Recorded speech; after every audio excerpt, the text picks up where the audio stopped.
In traditional English poetry, an elegy is often a melancholy poem that laments its subject's death and ends with consolation. The first elegies began as an ancient Greek metrical form and were typically sung aloud, accompanied by the allos, a type of flute. Though similar in function, the elegy is very distinct from the epitaph, ode, and eulogy. For example, the epitaph is very brief, while the ode is a lyrical poem, and the eulogy is most often written in formal prose.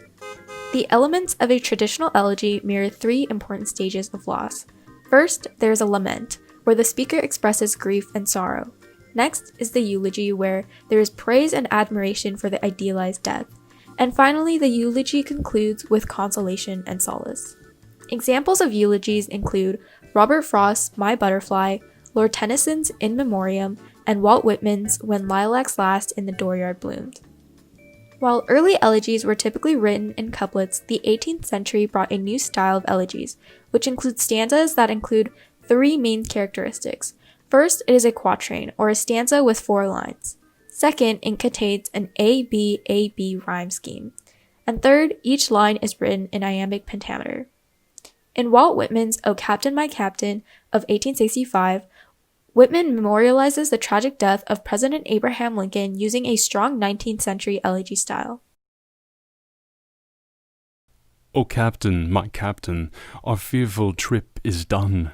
The ship has weathered every rack, the prize we sought is won. The port is near, the bells I hear, the people all exulting, while follow eyes the steady keel, the vessel grim and daring. But oh heart, heart, heart, oh the bleeding drops of red, where on the deck my captain lies, fallen, cold and dead. In addition to the early and 18th century elegies, many modern elegies have been written not out of a sense of personal grief, but rather a broad feeling of loss and metaphysical sadness. As the style of elegies continues to evolve through the centuries, it is important to understand the purpose of elegies and its significant impact on the history of poetry and literature.